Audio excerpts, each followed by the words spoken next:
Mashiane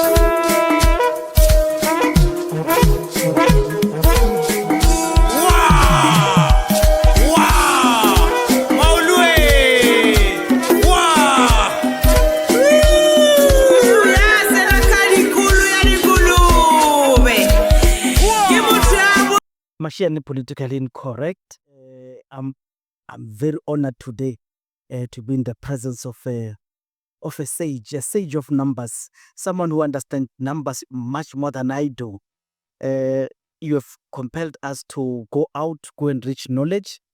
We've been, after lots of persistence, we have finally been granted the time. I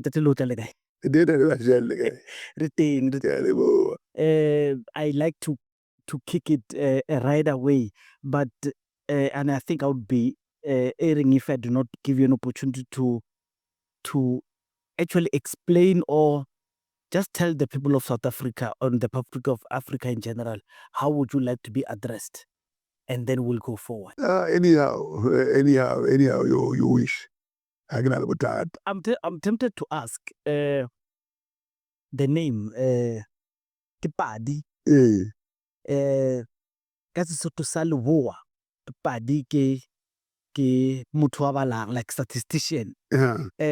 With you, of course, it could be a short story, and I could be wrong. Please just explain it to us so we get a feel of what does the name mean. I never really thought hard about it.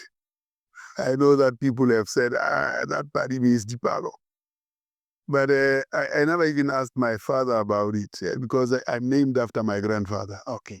So the meaning is with my grandfather, and then of course the Shale and the Lehohla family. That's the name that is there. Why it is that way, we never actually tried to dig hard on it. I guess it's time I do that, but I suppose people who know have all gone. I can't even ask my elder brothers why is it Pali, but what I know is I'm named after my grandfather.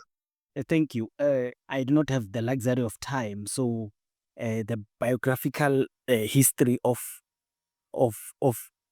your story, your life story, maybe will be explored in other avenues and other channels. For now, I just want to get to the grit of the meat. Statistics. Umuthu wa dipalo, you understand numbers, and numbers can help us predict the future. And we've been battling, and I can start with a lot of things. I just want to, maybe in your experience working with South Africa, what seems to be the problem with understanding what the numbers mean in terms of policy?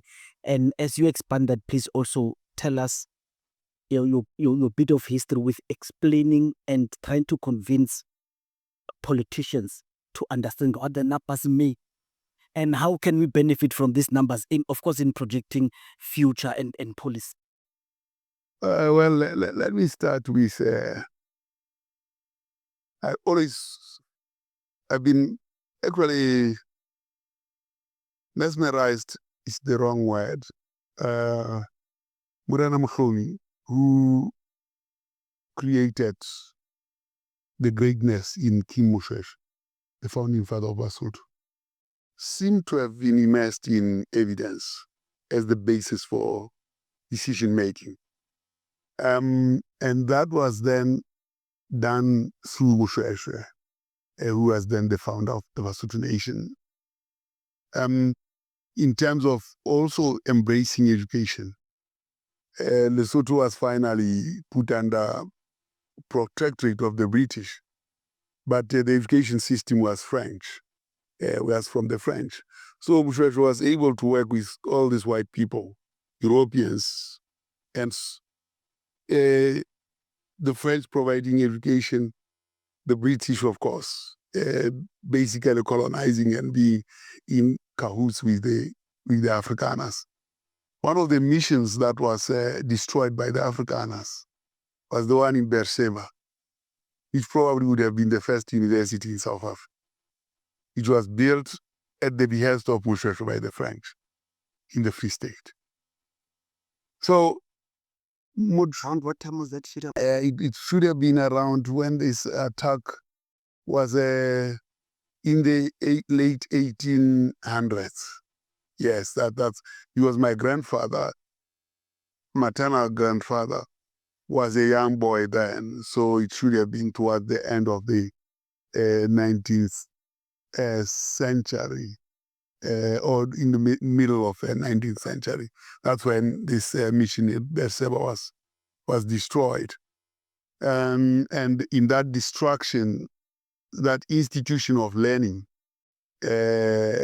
people from there had to flee. Some of them as far as Tachasnek, which is where my maternal grandfather went to. And then they came back through Kuti. And in Kuti, they established in Ponseng a mission similar to the one that was in Beersheba, and the education. And then, of course, he moved around from there to Matedile, and then from there to Hermon, where I was born. And he was a great lover of education. So in a way, and then my father was reading some of the notes that he did, and I realized that he was keeping a record of the people in that village. Whenever there was a child born, somebody dying, if there were fights in the village, he would have written about that and so on and so on. I remember my cousin, Bob Mohotsi, was actually beating his struggle, thrown at him, broke his leg. And much later, when I was reading it, the date was written there.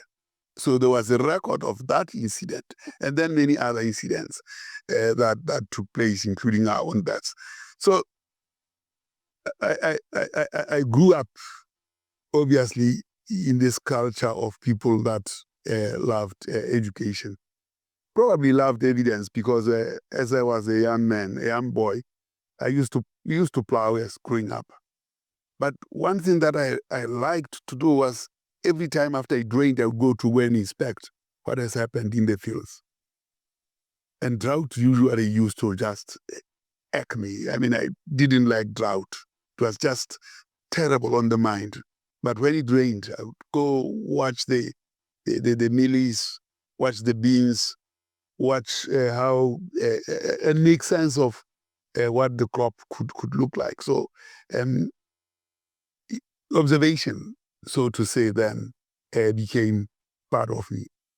Now, the question is, in my life as a statistician-general, have I seen people's appetite for numbers? I'm yet to see people with a strong appetite for numbers. The one politician that I know was very eager with numbers was President Mbeki. The others, I haven't seen much of that.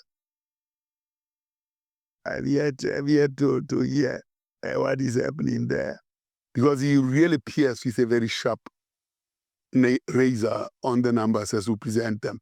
For instance, when he had just received the results of the census of 2001, so I was briefing him before he could deliver his speech. 30 minutes before he delivers his speech, say, President, here are the numbers, because he doesn't have preside, but at least he has to have some level so that he can respond. So he sees this, picks up this category, which is formal, informal housing. So under informal housing, we got the shacks, we got the rondavels, so nomad, and so he says, but the Rondavel where I was born in Iduchwa, that Rondavel is still standing. These RDPs of yours, when you cough, the roof goes off. And now what is formal about those structures? So you could see the interest, but there was a lot of interest in the numbers, including around HIV and AIDS, as he immersed himself in that. In the main, I think there were two things that he was thinking about. Has the science been, done? Is there an interest? Yes, is there an interest in financing and the like. Because if the science has not been cleared well, financial interests will creep in, and then of course, when we looked at South Africa at $9 a treatment of COVID, one treatment, if we had 6 million people infected as it was discovered, the whole budget would be an AIDS budget, and there would be no health budget at all. So the question was, what then do you do in that kind of? So he was very, very much immersed in the numbers. What do they imply in terms of your fiscus when you have so many other things to attend to? And has the science been cleared? I mean, at the moment with COVID, everybody now speaks, critiques. It became very fashionable for politicians to critique issues around COVID. It wasn't when there was HIV. He was the sole person talking to this. And South Africans forget that we paid the price because the multinationals that were producing these things were refusing us to use ordinary generics. India was already producing generics. We couldn't access that. They wanted us to access these others. That battle of accessing generics was Mbeki's fight. The second fight was a single regime that has now been put in place, where you don't have 9 tablets or whatever it is, that there must be one regime so that you don't confuse people with all these things. So you can see the level of detail that he reached out to in terms of numbers. The employment and unemployment numbers, would complain about that and say, well, I mean, and he took us on that, on the unemployment numbers. And we then, as you know, he said, well, how are these calculated? Are there things that are not done well? So we brought some consultants who had really done some interesting work on labor statistics from a statistics point of view. Obviously, at the end of it, there was no difference. Of course, he couldn't go anywhere. However, there was an improvement in terms of sensitivity of measuring, which is, can we measure this on a quarterly basis instead of only twice a year? So the quarterly labor force survey was introduced in 2008 with a lot more improvements in the instrument itself. So you can see a person who was immersed in numbers. He didn't say use that method or use that method, but he facilitated that process of ensuring that the Statistician-General has the latitude to do his work. Obviously, you'd ask questions about the numbers. So I'm giving you a glimpse of the level of engagement, be it in HIV and AIDS, the census numbers, or the labor statistics numbers, which ultimately he said, well, the Statistician-General has beaten me. So now, having spoken about politicians opining on, of course, a very divisive matter, the AIDS virus being as a narrative sold against the person of Thabo Mbeki, it is said that he is to blame. You shoulder the blame for a lot of lives lost. Do you think the way he interrogated these numbers, the fault was on him because he delayed? Because this is what people are telling us. No, not quite. I mean, people are critiquing COVID now, so people still accessed this. But the one thing that was happening was the collusion between the doctors and the collusion between patients and doctors, because they wouldn't declare accurately what killed the person.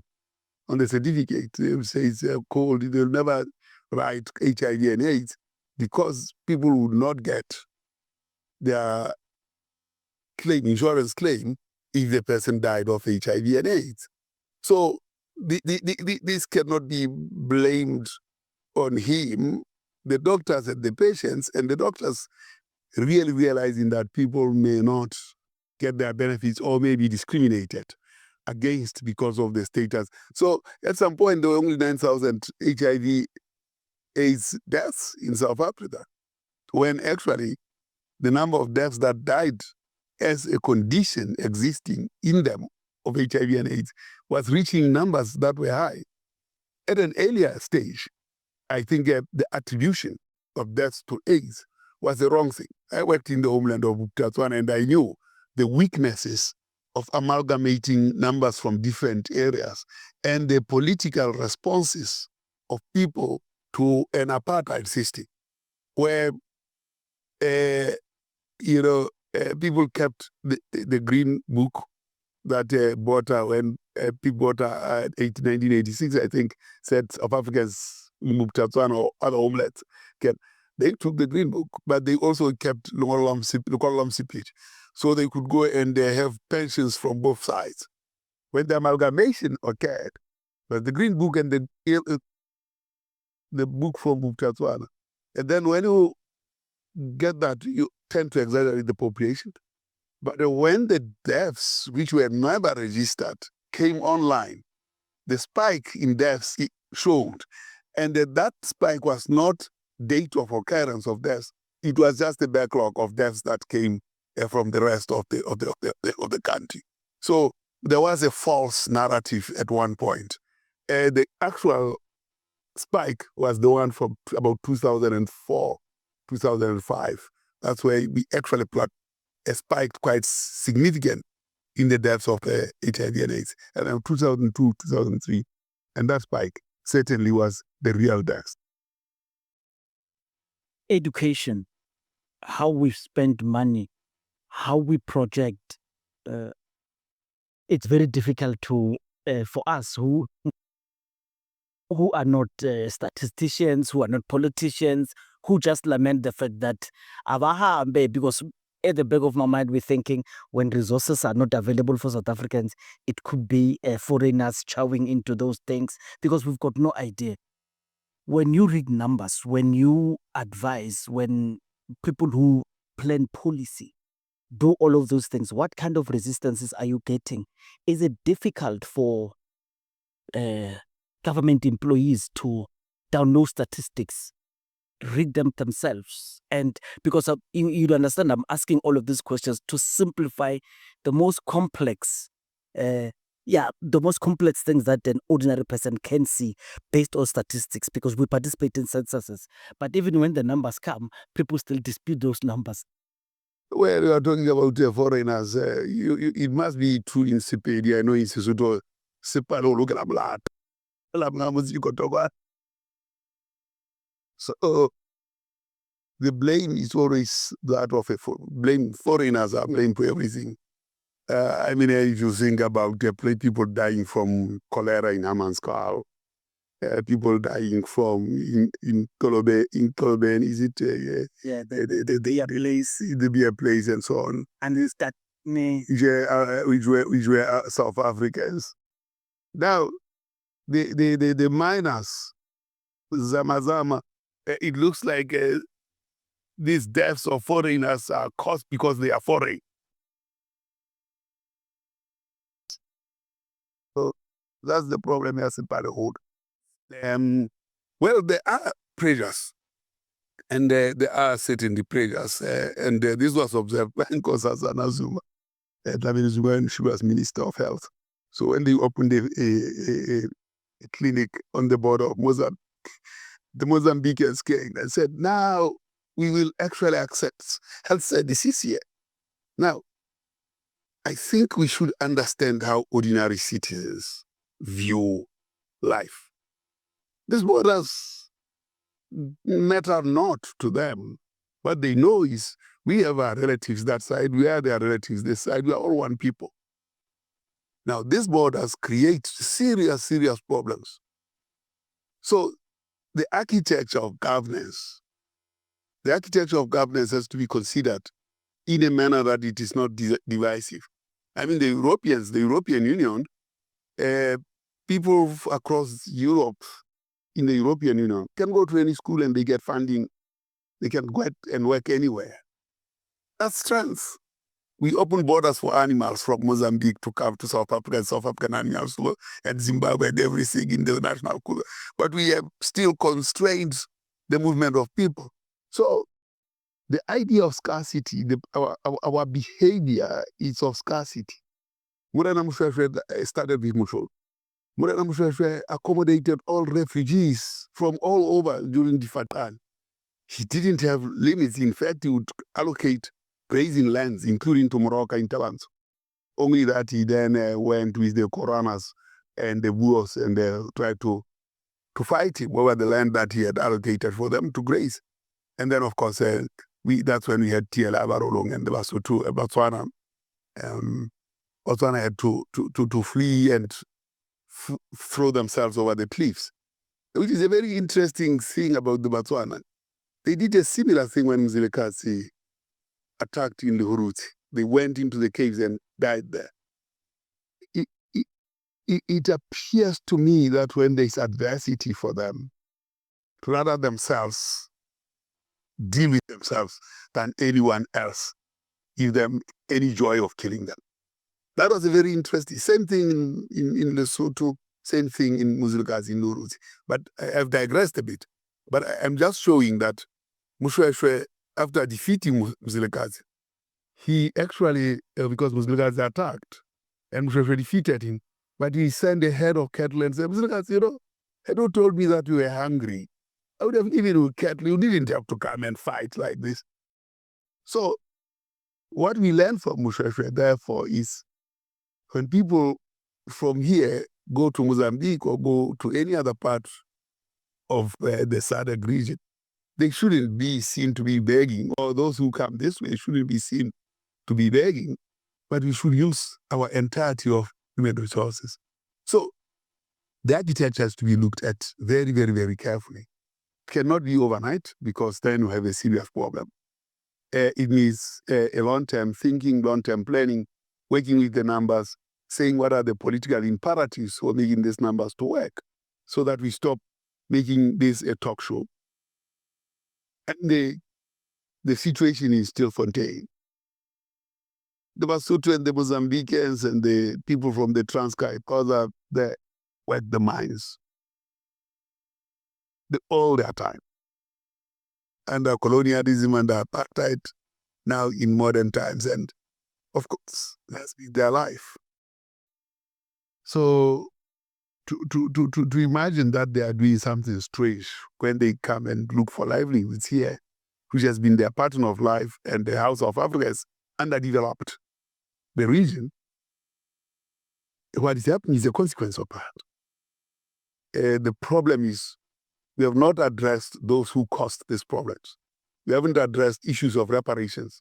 And if we have to look at reparations, these reparations will cover the entire region. Some of the reparations are the monies that the mines have not paid to Mozambicans, to Basotho, and to everyone. And those are sitting here in South Africa by Old Mutual and all the other insurance companies. And when they have to be, these monies have to be taken back, they say they belong to any individual and we don't know who those individuals are. I mean, how stupid can we reason? If you are looking at things in a developmental approach, I used to work at the labor statistics in Lesotho. We had a record of every Mosotho that came to the mines. And we knew from which village they came. Now, if these monies belong to those areas and the Afrikaners knew where those people came from, the relatives are still there, but I think we have to think differently around whether it's relatives or not. It's monies that can be invested in Lesotho, invested in Mozambique, rather than be labeled as monies that do not have an owner. Who is making use of those monies? It is these guys that are sitting there, the ones who are management, those who are called management. The interest incurred from it sitting in their bank, who benefits from the money accrues, it decreases over time. But the management, these insurance managers eat that money because they charge management fees. And if we were thinking through all these things, we wouldn't say go and smoke them out. We would know that their monies are here. And we have to say, how do we deploy these monies in the region, in Lesotho, in Mozambique, so that people actually are treated fairly? In my podcast, I spoke about artisanal miners deliberately being called zamazamas, deliberately being called thugs, foreigners, and low life who deserve to be smoked out.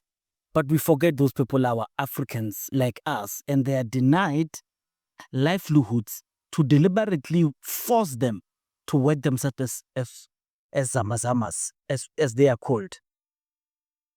Would we ever, and I've given up on commission of inquiries, would we ever get to the roots of following the money, finding out who are these people who are in these transactions until it reaches someone? Because they are definitely not the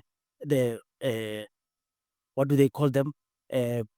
Masterminds. The kingpins. The kingpins are there. They probably are known because if you do lifestyle audits, you will know them. And these guys are just mice. They're mice. I mean, they are small lizards. The crocodiles are sitting there, and we are chasing these people, dehumanizing them. Some of them, child labor, forced labor, getting the people in there. It's everything about everything that says you don't have an intelligence system that deals with these kinds of situations. I mean, Lesotho Free State was stolen by the British and the Afrikaners. That's Lesotho. And we South Africans have inherited that unfairness. And we are not talking about it. We are not looking at it as a serious unfairness. That here are people who have been impoverished through theft of their land. And now you say they are poor. I saw Mashele's interview about this and saying, well, but he still wants the water. So exploit them further until they die like they die like in the mine thing in Stilfontein. So this kind of attitude of un-Africanness. And here, this brings me to the point where Mushomi says, a responsible leader. And I think people should go and read Mushomi. He ran a leadership institute in Ngodile. He was born in 1723. He died in about 1813. He was just 10 years shy of 100 years. He was a well-traveled. He was the sage of the Free State. And Max Dupree calls him the Aristotle or Socrates of the Free State, because he was unmatchable. He studied, and a colleague of mine, Smartlani Mafole, looks at Mushomi and says Mushomi had studied the brain. He was far ahead of neurology that people look at, but he understood the function of the brain because he tamed a person as hostile as Mushomi, who had killed, right? And he was asking, how do I get power? And Mushomi said, Mushomi, power is love. Power is knowing yourself, knowing the people that you work with. And for you to express that love, you should marry for them. And of course, the notion of marrying for them was very important during the fight party because men would have died, and then the king had to take care of the widows and everything. But the point I'm making about Mushomi is this, about responsible leadership. There is no book that talks with such precision and elegance on responsible leadership than Mushomi. He doesn't just talk about leadership. Yes, his leadership, he saw in Mushomi's leadership because he had killed 5 people, but leadership in the wrong direction. And most of the people in the world today, leaders, that is leadership in the wrong direction. That's why we say smoke people out. There's no compassion for life. So now, Mushomi talks about responsible leadership. Responsible leadership, he argues, in the first instance, must pursue peace. It must be the pursuit for peace. Building stakeholders, pursuing stakeholders, and building productive relationships. That is, productivity is central to it. That exploiting the means of production, ensuring that there's food, ensuring that there's work that people undertake. And through that process, then you can garner intergenerational value. So he's far-sighted. He says there must be intergenerational value. And in that intergenerational value, it doesn't just come. It comes through integrated reporting. What is he talking about? Computers, statistics, evidence, integrated reporting. And that for him is the essence of transformational leadership. And when we look at Moshoeshoe and how he ran his country and accommodated everybody from wherever they came, people were running from war and pestilence, Moshoeshoe accommodated all of that. And, you know, it's amazing how we have not captured what belongs to us as Africans, but we have captured some that is very, very alien to us. And now this thing has become an enemy to us, an alien culture.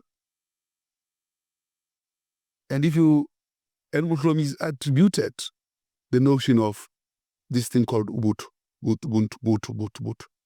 And that's the definition of Ubuntu. To capture those five things: pursuit for peace, stakeholder mobilization, that stakeholder mobilization being productive, and guaranteeing intergenerational value, and that should be through integrated reporting. Integrated reporting is a computer, it's statistics. Because if it's not integrated, then everybody is a fifth dog. The fifth dogs that we see. After from what you've spoken, I'm tempted to ask you a few questions that I want you to bottle them up. And number one is, did King Moshoeshoe ever become a Christian before he died? Number two, you spoke about how he defeated Mzilikazi. So the question there is, when Mzilikazi left South Africa into Zimbabwe, he caused that he even got to Botswana. Was he fleeing or was he going to his greener pastures? And the third one, which I'm going to double with Swaziland, is both our neighboring countries speak of their lands being, is it annexed, or is it, I'm looking at proper word, being chowed away when we demarcated our own boundaries, the sort of Swaziland. And Botswana. And Botswana comes up to my king, and you know one thing, where I stayed in Imperial Reserve, the documents of those places in Imperial Reserve, which is next to where these three Afrikaners were killed by the soldier in 1993, when the Afrikaners started doing very much here. The documents, leases, or not leases, but title deeds, were located in Lobatse. Lobatse, yes, in Botswana, because that was Botswana. Naige was Botswana. So that question of land, and I think the question of how, because we are one people, Swaziland and Bombela and all this, Lesotho, we are one people. We cannot be persecuting each other like this. So we have to be rethinking how we undo that injustice, because if we continue in the way we do, we are just working on the agenda of colonialism, the agenda of apartheid. And we'll never see freedom when we do that. The first question that we're asking was Christianity. No, Moshoeshoe went and got this priests, and they helped And he wanted them because they were bringing modern tools of war so that he could defend himself. That's what and then they brought education, this modern education. And so it was very strategic of how he built alliances. And then they wanted to convert him to a Christian. He refused. And on his deathbed, or rather before he died, they wanted him to convert into Christianity before. He said, I have 150 wives, and Christianity says I should marry one. What do I do with my wives? I mean, that would be evil to dump them. And then on his deathbed, he said, and he was approached to see whether he can convert. He said, no, my gods have served me so well. My God and my gods have served me so well. How can I abandon them when I have to reconcile with them? I'm just about to rejoin them. How can I abandon them? And then he closed his eyes. My interest is, what is it that we as Africans can learn from numbers? The other day I was telling my kids about Pythagoras, who, because he loved numbers, he made his entire being, his philosophy about numbers. As a people, what is it that we can teach from these numbers that you are harvesting? This data seems to be advantageous to other people to use for us to go forward. What is it that we are missing? Building schools, whether we build churches, what is it that we do as a culture of African people that we can use to harness and go forward? Hey, what is missing there is culture. The very thing that you said, culture, is missing everything that. Are we not too divided a people to start wondering which culture suits us and which culture would work for us? And I'm giving an example of, in an African perspective, of using Swahili, that people say, dump Swahili, why don't we use Zulu? Because one of those divisive things that came out of apartheid to divide us so well that we even find it difficult to relate to each other. Because culture, I run away from such things. No, culture is, you see, when you remove culture and remove space, because those two go together, you get taken out of your land. You are uprooted like that. You are removed from your culture. Are so important for development. You cannot define economics outside character principles. And space is defined in cultural terms. Now, when you remove those two, say you are doing economics, your head must be tech. So in South Africa, there is no economics. Basically, economics is cash. It's basically cash, no economics. Because for you to understand this stuff, it is cultural, economic geography. All those make us whole. So when we talk about Ubuntu, tell me where you see Ubuntu amongst black people. Hardly. Of course, when we go and bury each other, but it is not linked to the economy.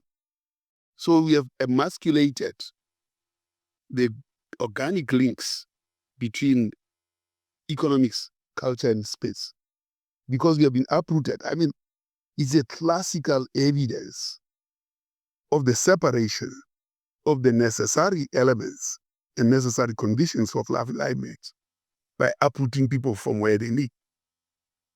You destroy their culture, you destroy their space, sense of space. You destroy their GPS. Do you want to blame our culture being removed by missionaries who also came with those schools and instead organized religion with them? Well, it is. It's part of our problem. Each look at it, they said that it's okay, this religion of yours, I can see education, I can see modern medicine, I can see horses from the Quran, I can see gunpowder from the French. But my gods have preserved me up to so far. They've been good to me. I can't depart from them at this moment when I have to read it. That is the kind of approach that we have to take. So rebuilding culture in the information era, it's also very easy, can be reinstated. And you can see how the film industry now, what is this other thing, the guys in the film industry, Netflix. They are there, they are saying, yeah, there's a lot to exploit here. In fact, we have to exploit it ourselves, deepen it and exploit it. Nigerian film and Bollywood in India didn't feature in Netflix, but it captured the Indian thinking, the Nigerian outlandish kind of thinking, where actually I think you see the Nigerian in his and their own space and discussing issues about themselves and their own understanding. Even in English, you would understand what the Nigerian is saying in Creole. Yes. So culture is very, very important. And I think these kinds of technology enable us to actually reclaim that culture, reclaim our languages, reclaim ourselves. Because only when we do things that we know best, which is ourselves, Moshoni says so, know yourself and know the people you work with. When you do that, then you are able to reclaim the space, material. We spoke about the economy and, of course, advancing us as a people.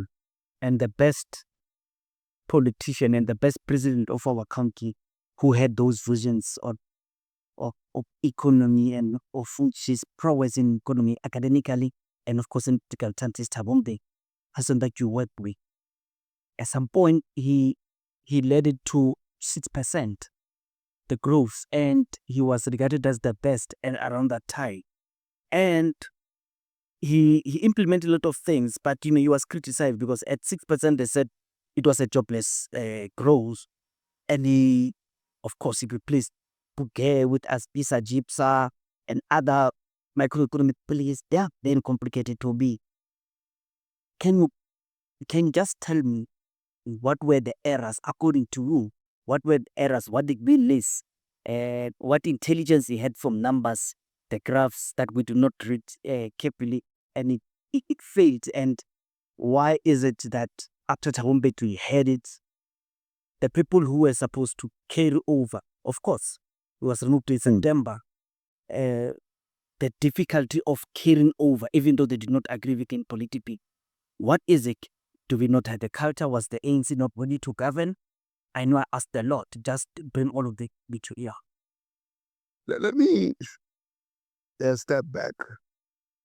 And in stepping back, we have to look at what happened from RDP to GIA in order to understand some of the missteps that we found ourselves. That South Africa had a negotiated settlement. And can I politely just concede it because I want us to come. Was RDP Mandela's policy or was RDP ANC policy? The reason I'm asking you that is the other policies, as Bisa gives us, were given Thabo Mbeki space. And I want you to answer that when you come. What was RDP Mandela's policy or was ANC? And what happened that the others were given in the and not that? Let me answer that by anchoring it in development communication and rush fast forward to development communication. And I wish KwaZulu-Natal, despite, or rather, although the co-governance is the DA in KwaZulu-Natal, and the premier is IFP. The ANC in KwaZulu-Natal, particularly Spoon Gadel, introduced Operations Kwamasake. Operations Kwamasake, I guess. This philosophy has run through Sbu to Zweli, to Mapingwani, and the other Mapingwani, and to Sikhes Kalal. and to Nombuso. 6 premiers have retained the philosophy of Operations Gosa. You go to the Free State, we start with Terra Ne Matsipe Kasiburi, Ne Man, and so on. And then, of course, the most famous was Kalaingiri or something like that. There's not been consistency. So you can go to all the other provinces, there's no consistency. And I've said the IFP co-governing the DA must retain that, because the Operations Commissary, although introduced by the ANC, is the development philosophy that you see coming up in the numbers when we talk about development. So I'm putting this because you have asked this question of what was put. And I'm putting that because there have been too many things that are communicated that have nothing to do with development, including the 9 so many plans, RDP, Asgiza, DA, a 9-point plan, 14-point plan, something that was introduced by 2030, and so on. So those things, the changes, I think we have about 11 things in the space of 30 years. So every 3 years, we change the philosophy of thinking about development. That's how shallow we are. It's a very shallow system. And the shallowness is caused by a nation that doesn't work on scenarios. You see, when Motromi talks about a responsible leader and says, must pursue peace, must mobilize stakeholders, and they must be productive, must deal with the intergenerational value using integrated reporting, then that way you are transformation. Those 5 things must be a constant all the time. It must be a mirror that you use all the time. And when you help to engage that kind of complex system, you've got to build scenarios. Because scenarios give you, as we sit here, you can think about what if lightning strikes here? What is that? What is that? What are we going through? So you get the universe of solutions that we can put in place in any what-if scenario. Not that there will not be a black swan, it will come. But at least when we have scenarios, we have the time to engage mentally. And we have to engage mentally. If you don't have scenarios, it means you are not engaging mentally. You are engaging physically. Because you can think only about the physical things that are in front of you or behind you, and not those that are yet to come. So when we think about the settlement, imagine you have the RDP as the main thing. And then there were the Montflair scenarios. When you read create job, do this, do that, the Montflair scenarios talk a different language, particularly when it comes to economics. When you look at the specifications of the economics chapter on the Montflair scenarios. Now, the summary of those are: 1, will the transition happen? Will it happen fast enough? Will the policies not be populist? And when you come to that, will the policies not be populist? You actually are looking at the RDT and almost throwing the entire RDT, redefining it. Now, those Montflair scenarios have to be unpacked because their origin is very interesting. I had an interesting conversation, and the Kusam can tell what happened. And when Kusam tells the story, and I hope you can talk to her, because she knows the inside story around these Montflair scenarios. The introduction of scenarios was a good. Indeed, the transition happened. It happened fast enough. It was Madiba took over. Where the policy is not populist, in terms of the definition that they wouldn't be, that was met, that condition. the outcome of that would be inclusive democracy and inclusive growth. But we know that at the end of that 5 years, democracy was not inclusive. If you were to say the totality of inclusive democracy is fulfilling the material requirements of a nation, those material requirements were not met. The vote was met. The material requirements like jobs, deepening that was not met. Of course, there were RDT houses. I mean, many good things. Let's not dismiss that. There was also stability in terms of government systems. You